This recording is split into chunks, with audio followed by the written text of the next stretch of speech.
আসসালামু আলাইকুম। প্রাথমিক বাছাই পর্বে উত্তীর্ণ হয়নি এনসিপি, দিতে হবে আরও অনেক নথিপত্র। অর্থাৎ নির্বাচন কমিশনের কথা বলছি।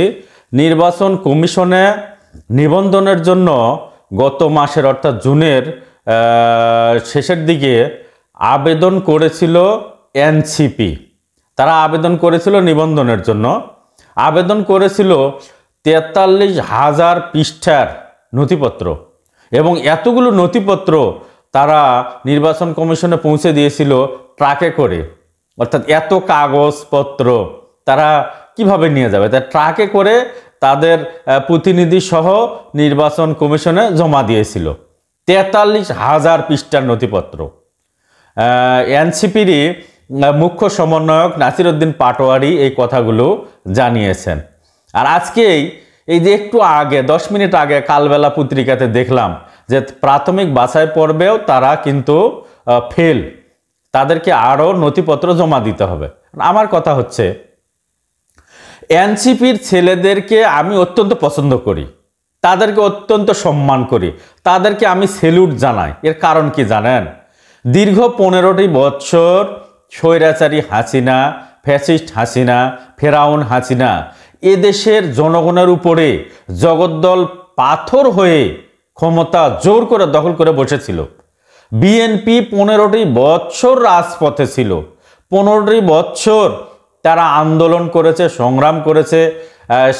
তারা আওয়ামী লীগকে বারবার বুঝিয়েছে যে এইভাবে একটা দল চলতে পারে না, একটা দেশ চলতে পারে না, এইভাবে চুরি করা নির্বাচন দেশের জন্য শুভকর হয় না। বিএনপি কিন্তু বারবার বুঝিয়েছে।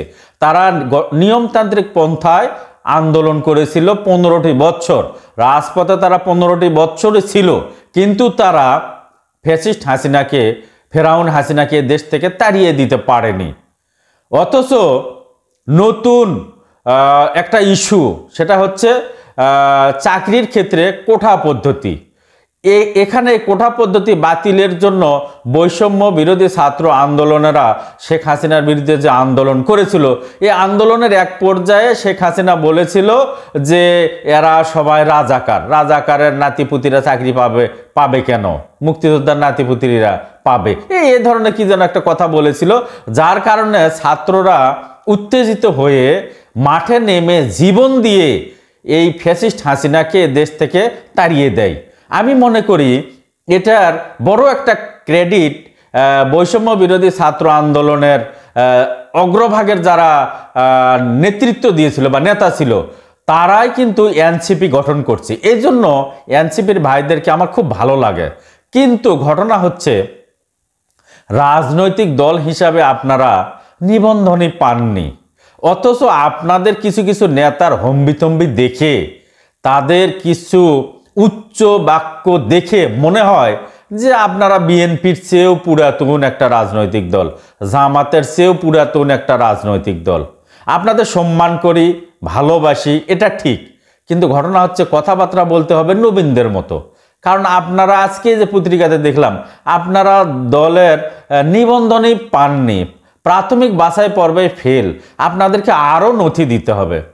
একটা দল হিসাবে নিবন্ধন পেতে গেলে প্রশাসনিক জেলার 64টি জেলার 1/3 অর্থাৎ 21-22টি জেলায় আপনাদের সক্রিয় কমিটি থাকতে হবে, এবং কেন্দ্রীয় কমিটি থাকতে হবে সক্রিয়, এবং কেন্দ্রীয় কমিটির যারা সদস্য প্রত্যেকের বায়োডাটা সহ, জন্ম নিবন্ধন সহ, এনআইডি কার্ড সহ, ব্যাংক ব্যালেন্স সহ, ব্যাংক অ্যাকাউন্ট নাম্বার সহ নির্বাচন কমিশনের কাছে পুরো ডিটেলস পরিচয় সহ নির্বাচন কমিশনের কাছে কিন্তু জমা দিতে হয়।